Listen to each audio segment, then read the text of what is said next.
You are listening to The Ben Keech Show, where every day the objective is simple. Ben will never stop fighting the fight and lighting the light on topics that affect you every day. Welcome, folks, across this wonderful country. My name is Ben Keech. You are tuning in currently to The Ben Keech Show. Maybe you're watching on YouTube, maybe it's Spotify, maybe you're in your mom's car and she's listening to it. I really don't know, but we are glad you're listening. We are hoping that you help spread the word. Feel free to follow on Instagram, Facebook, TikTok. There's reels all over TikTok if you're ever on that apparatus. Some people, it's not your style, but it's fun. It's enjoyable. I also love comments. And as you can see, today it's not just me, but I have a couple of my friends here as we're going to kind of dive into some issues dealing with life after breakup. And that life after breakup is the title of our show today. That life after breakup can be the divorce or it can be a long-term relationship. What it's not is when your fifth grade girlfriend dumps you. We're not actually getting into any elementary breakups. That'd be weird. And you just need to get over it. But let me introduce who I've got sitting here next to me. We have Jodi Cacioppo. Yes, you get it. Better. And Mr. Bruce Reynolds. I still almost meant names. At least I got mine down like most days. But folks, we're going to talk about breakups and kind of what happens. And I'm going to kind of start off and kind of get right into it. Have you guys been dumped before? Yes. Yeah. Have you guys broken up with someone before? Yes. Okay, so we can bring the pain.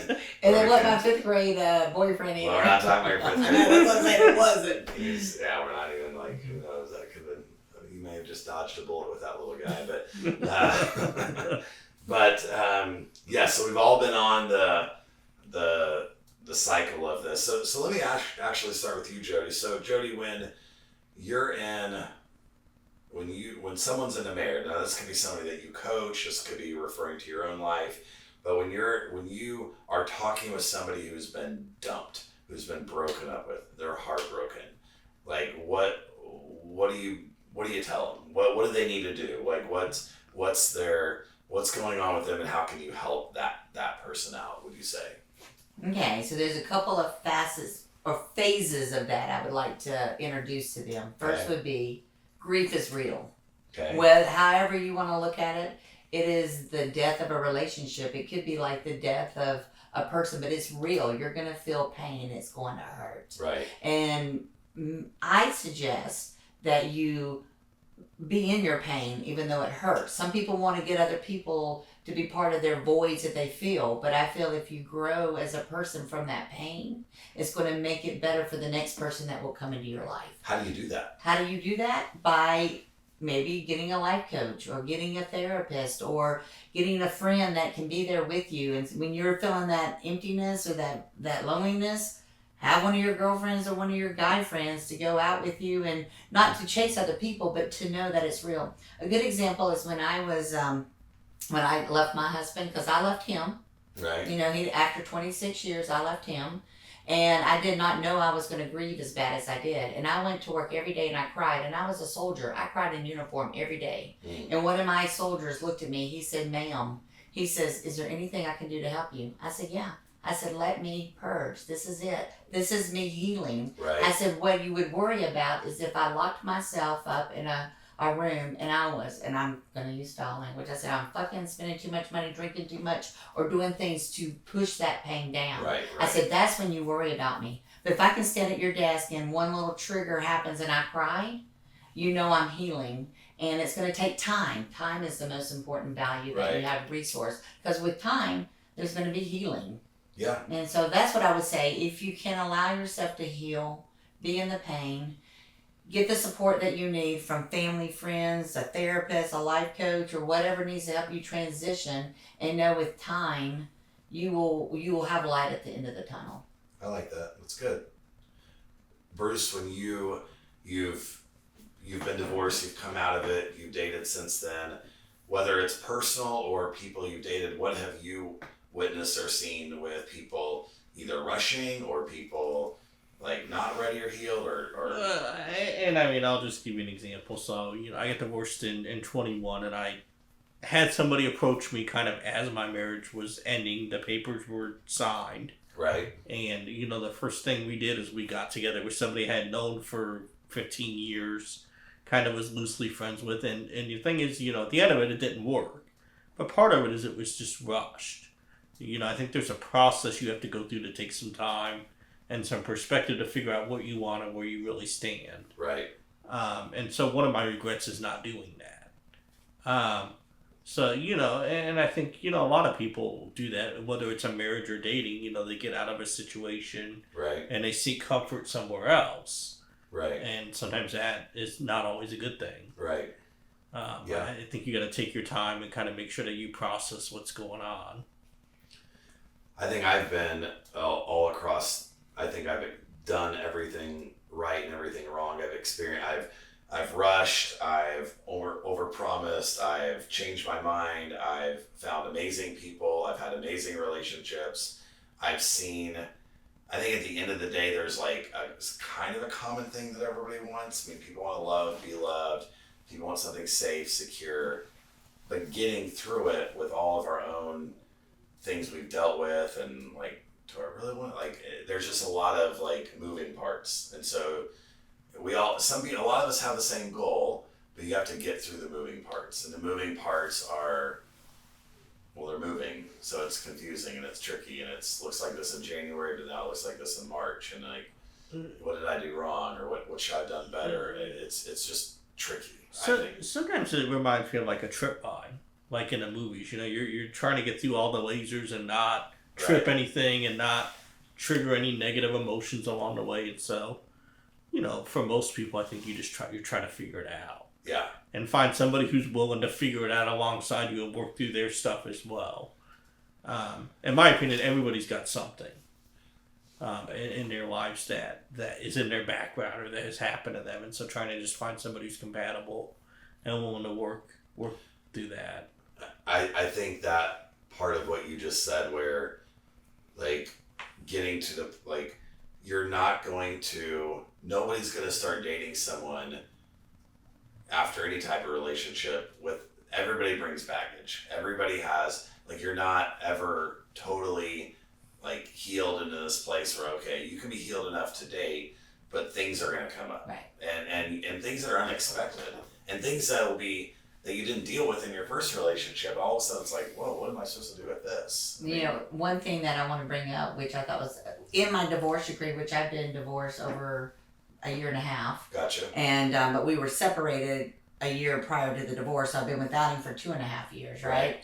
So I wanted my maiden name back, right? Right. And so I've had the paperwork to do my maiden name for over a year and a half, but it's taken me, except like 2 weeks ago, I decided to go to the Social Security office to start the whole process, because that is a process. Right. Especially at my age with all these things I have that fix, right?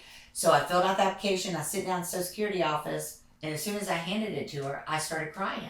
I had another trigger of, I am no longer that woman that I thought I would be for the rest of my life, and now I am Jodi Cacioppo. You know what I mean? So it was just kind of like, wow. And I had to kind of bury that person. Right. And people that is new to my life, like you've been friends since February. And so it's like, wow, Ben doesn't know me as that old other person. Right. And my son was so wonderful when I came home and I told him about it. He said, Mama, think about this. You're not burying her, but you're putting her to rest now. She's done. But she's no longer that woman that you thought you would be. And I'm starting a whole new chapter. Well, and I think like with new chapters, all of us have like kids at different ages, but our kids are, slowly but surely going to be living their own lives and starting their own journeys. And so now all of a sudden we find ourselves, not in a marriage, but then our kids are doing different things. And so there's all these transitions that are going on. And it's almost like we're 18 again, just in the sense that we are now writing a script again. Mm-hmm. But it's like, what is my script going to look like? Does that mean I want to get married again? Does that mean what does that even mean? Because, I'm not going to movies with my kids on a Friday night again. Well, nobody goes to movies anymore, but I'm not going to movies anymore on a Friday night with my kids. Am I trying to, date everybody? Am I trying to get married again? Am I like, what do I even want, or none of it? And so these are the things you have to figure out. Well, and to add to kind of to Ben's point, I got married in 2008. Right. The world in 2008 was a lot different than what I stepped out of in 2021 when I got divorced. Right. And so you add to that over time, especially if you've had a long marriage or even a long relationship, dynamics change. Yeah. The way that I would have dated in 2006, 2007, 2008 is a lot different than how it is now. Well, think about 1999. Yeah. When I met my husband in 1999. Yeah. Well, 1997. Yeah, I mean, like when I got divorced, I didn't know what these Facebook groups were that I ended up in, and I didn't have a good circle of people around me, so it's like, oh, I found these groups. What are these? Right. And so it's just such a different dynamic sometimes too.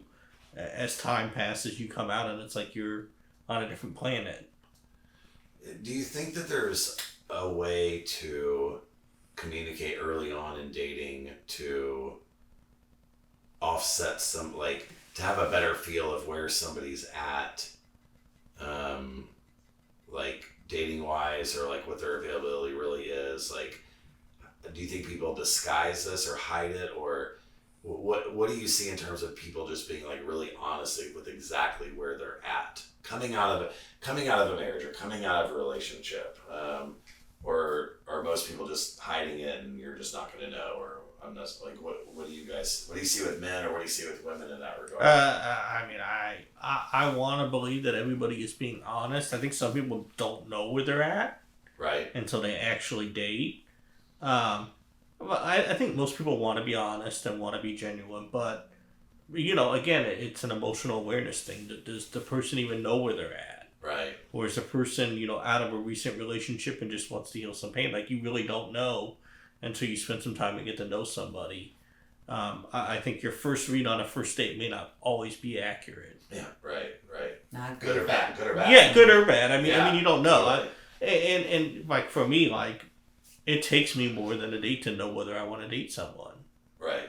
It takes me a lot of conversations and getting to know their interests to know whether they're compatible. So, whether people are honest or not, I think you find that out over time. Oh yeah, their true colors will come out. Yeah, eventually you're going to see certain things that you Yeah. like or don't like, and you're going to realize. Like, yeah, no.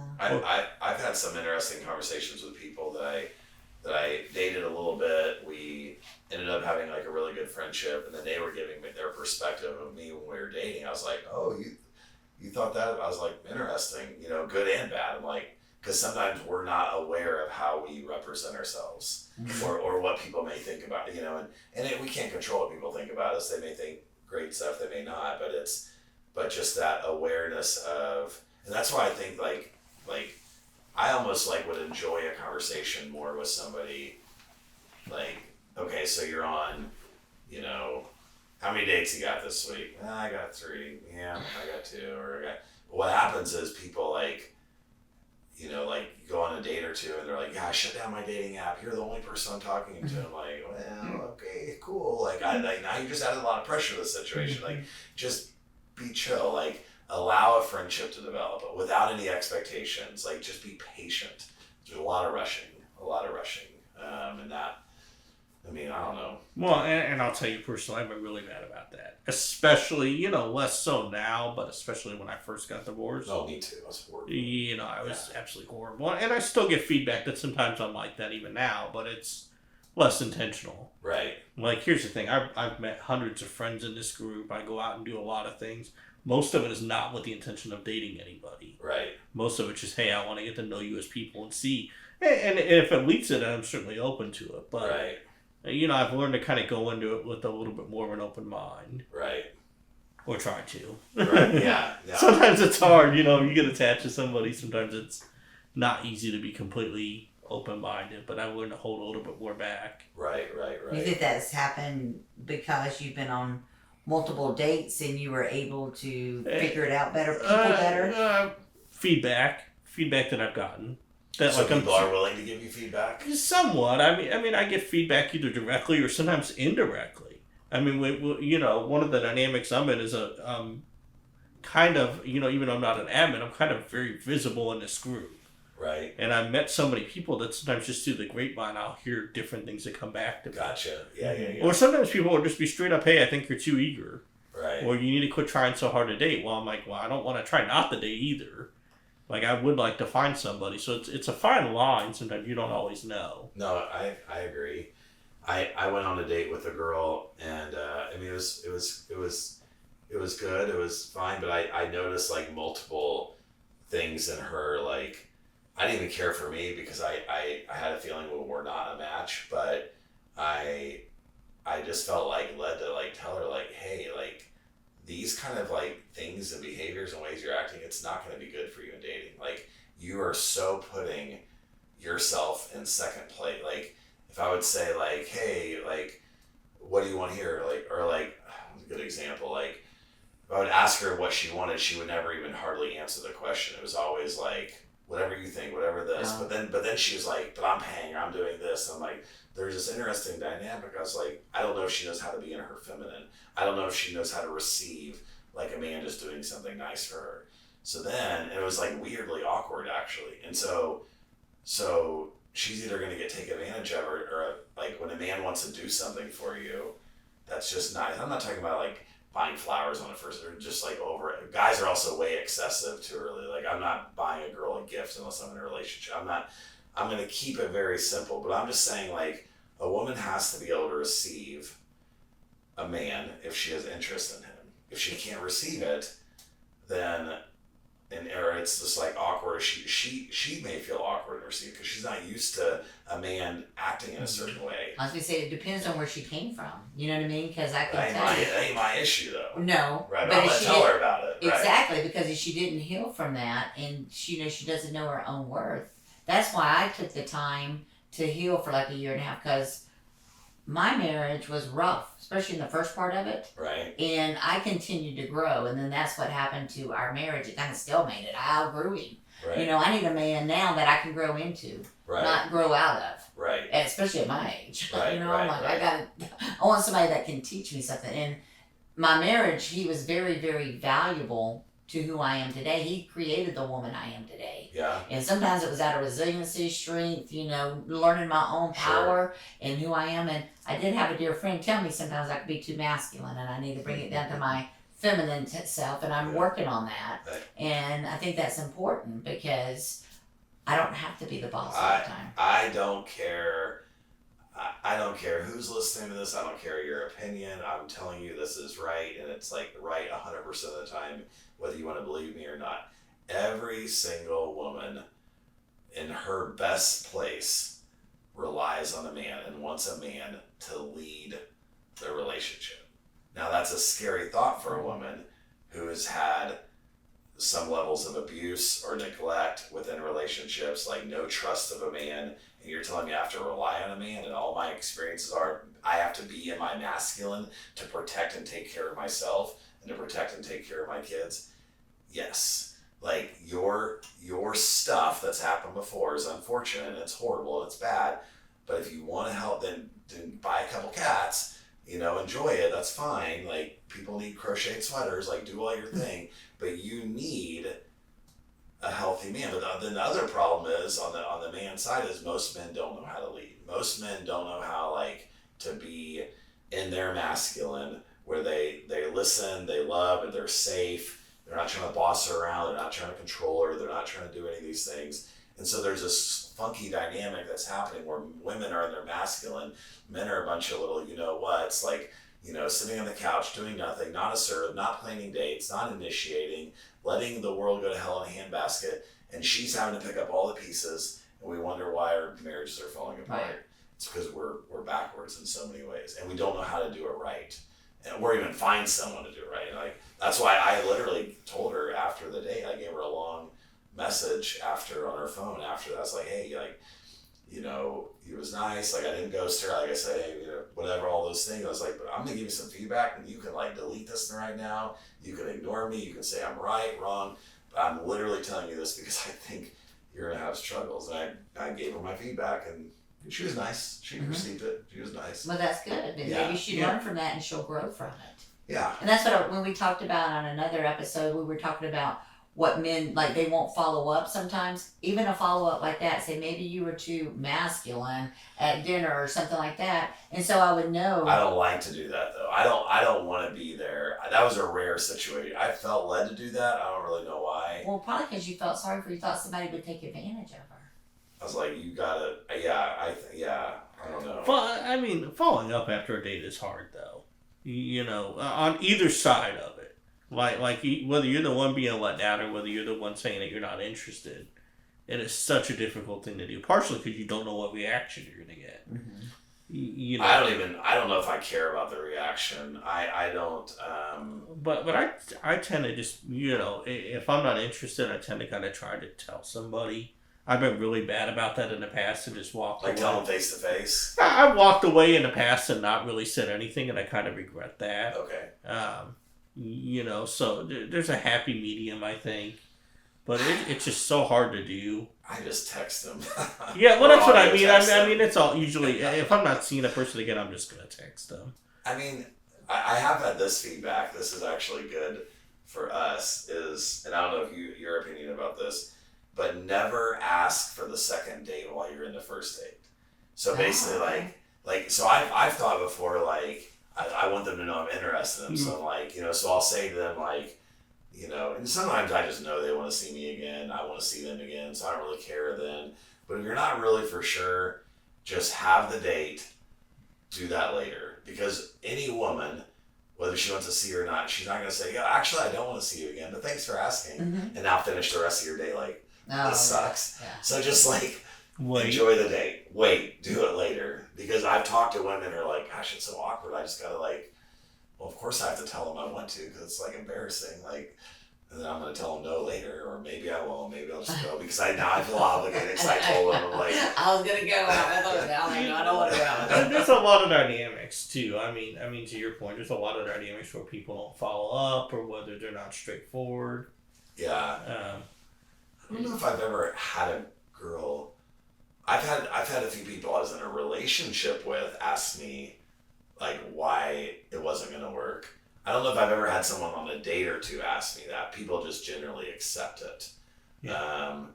But even in a relationship, it's still like a kind of a. I mean, if you're like fighting all the time, I mean, there's times they know why I'm not interested. Mm-hmm. Tell them, like, you're ridiculous. I'm not saying, like, it's just not going to work. But sometimes it's just like you just realize maybe a month in it's just not the right fit. Mm-hmm. Or you're on two different levels.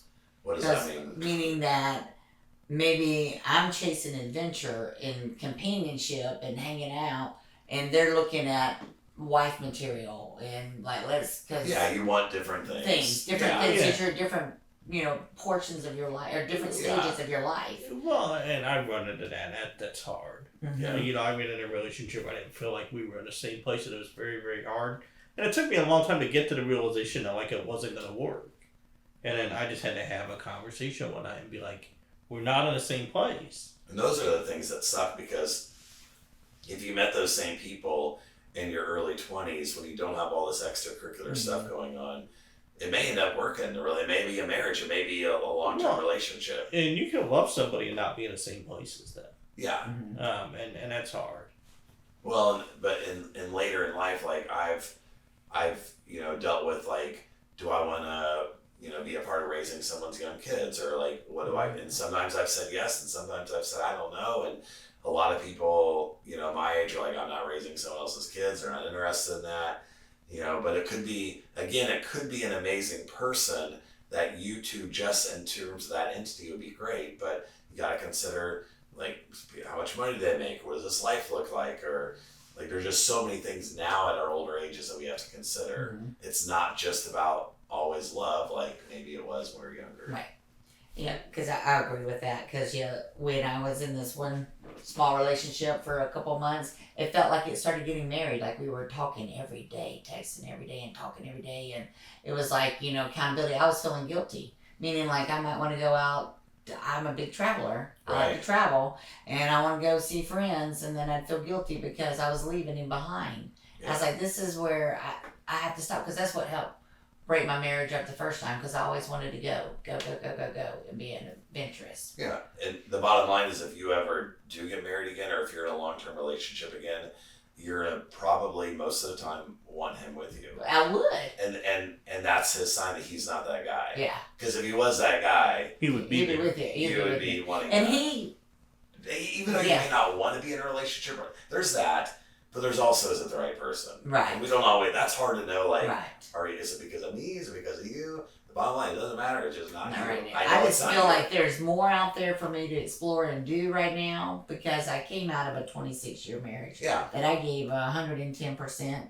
Sometimes I gave 50. Sometimes I gave 75. But for the most part, I loved. Numbers. Well, you know what I mean. Depends on where you were in the marriage. No, I know. Because that's also in the marriage. Right. You know, at the end, probably 20%. Yeah. You know, like I'm done. Yeah. If I had to go back and do it again, though, I would have got counseling.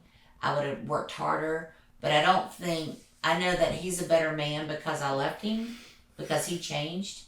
And what I see from what he's doing now, it seems like he's a better man than the man I left. Yeah. And I'm a better woman. So I don't know if that counseling, if that catastrophic event would have changed both of us. If without that catastrophic event of us breaking up. Right. You know what I mean? I don't know if it would have made him a better man.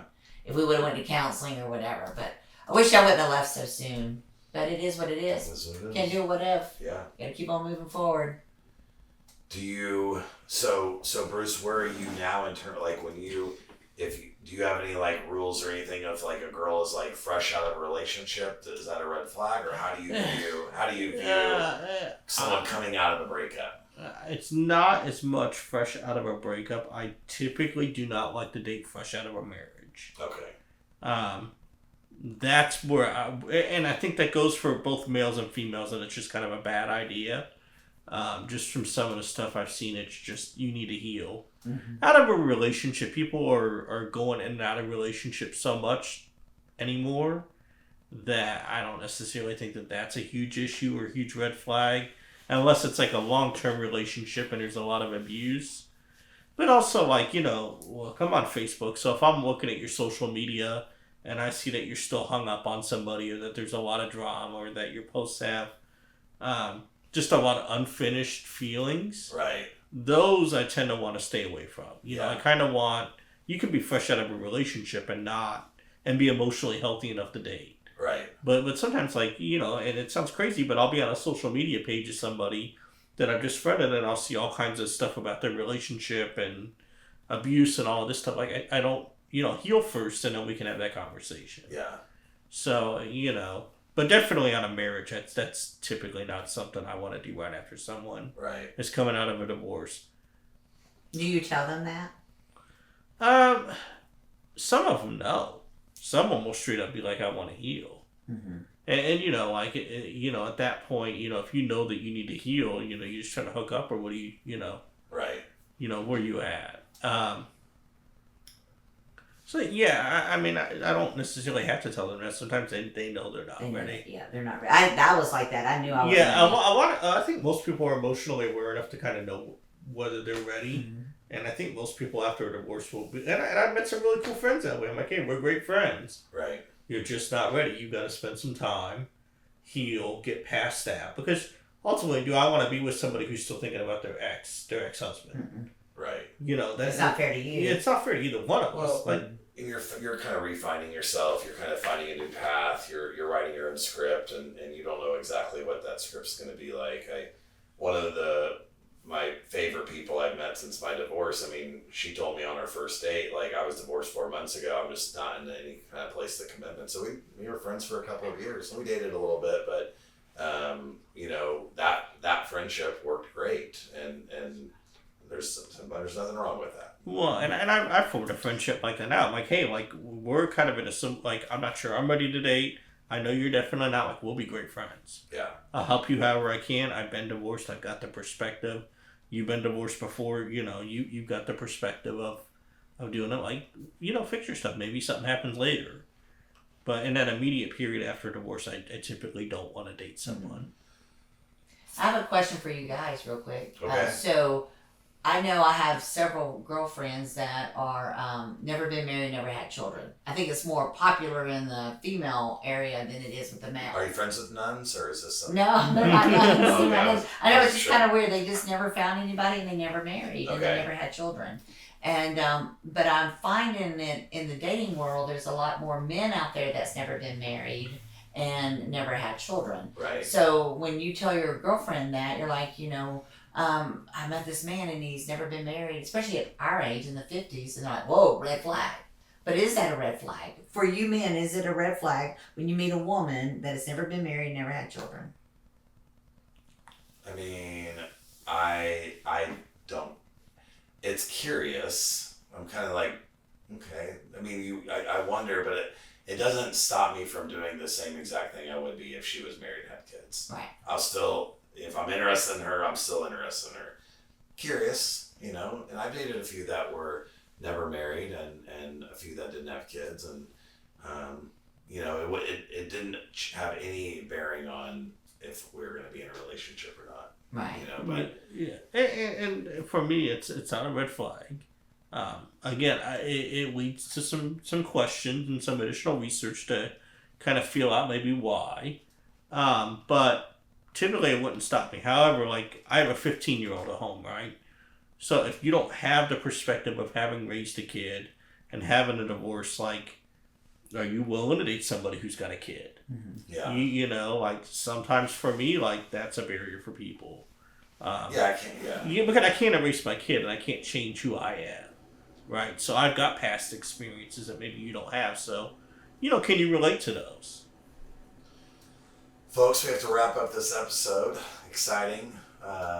Hopefully everybody watching just has never even had to experience this, because you're like in your 60th year of marriage and love is great and you don't even know what breakup means and everybody loves you. But just in case there's a few of you out there that have been dumped, or you're probably going to get dumped soon, hopefully this episode brought some value. I appreciate you tuning in. Subscribe. You can go on the Apple Music or Spotify. You can leave comments. You can rate it, especially if it's good. You can do all those things. So appreciate it. Feel free to follow the show on Instagram or Facebook. Subscribe to YouTube. There's all kinds of stuff out there. TikTok. Thanks for watching.